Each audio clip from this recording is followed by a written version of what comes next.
Bonsoir et bienvenue ici, le rétro, si vous préférez le vintage à la côte et à l'Usie. Cela se vérifie depuis maintenant 4 ans où des milliers de personnes viennent ici pour voyager dans le temps. Alors au Rockabilly Festival, pas de DeLorean à l'horizon. Ici, on préfère une bonne vieille mob comme celle-ci pour voyager au cœur des années 50 à 80. Allez!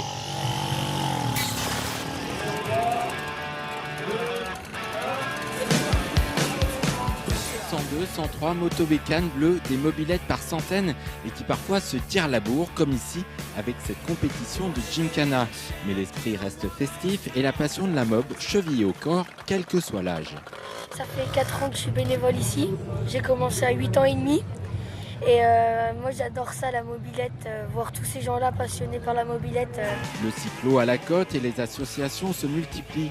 Didier vient des Bouches-du-Rhône et la Peugeot 103 pour lui, c'est tout simplement un art de vivre. Mais au fait, pourquoi ? Il n'y a jamais eu d'arrêt. Les gens ont toujours gardé, sur une certaine génération, en ont eu. Et en fait, c'est resté enfoui, les souvenirs, tout ça, toujours les petites anecdotes, on a fait ça, les premières rencontres. Et quand on en voit une, on revient à tout ça. C'est une nostalgie. Concerts, spectacles, expositions, la Rockabilly, c'est aussi un marché vintage. C'est la robe de ma maman, monsieur. Si elle regarde la télé, je lui fais un petit coucou. Avec des pièces détachées mécaniques, de la déco, de la mode, bref, tout est là pour faire le bonheur des passionnés de rétro. On est collectionneurs de véhicules anciens, donc Lambretta notamment, Solex, voilà, vieux scooters. Et puis ça fait plaisir de se replonger un peu dans des décennies où il y avait de la joie de vivre. Voilà, c'était une sorte de nostalgie de quelque chose qu'on n'a pas connu en fait. Années 50, 60, 70, mais les 80s ne sont pas en reste. Quitte la fameuse Pontiac de la série télévisée K2000 et de la fête. Et en plus, elle sert pour une bonne cause, puisqu'elle permet de collecter des fonds pour lutter contre une maladie orpheline, le syndrome de Kabuki. Qu'est-ce que vous avez contre les voitures de secours ? Voilà, on est de retour ici avec Julien Milleret, le directeur de la programmation du festival.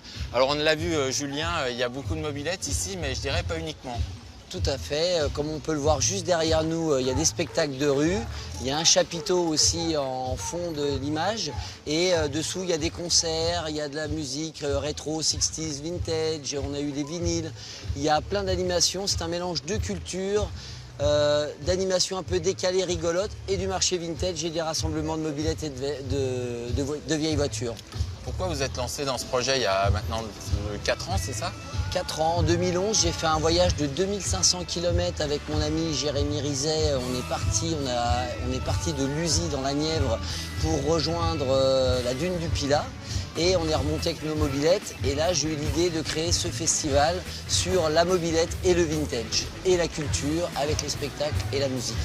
Julien, je vous remercie. Nous, on se donne rendez-vous pour la 5e édition l'année prochaine. Puis jusque-là, on va pédaler en mob.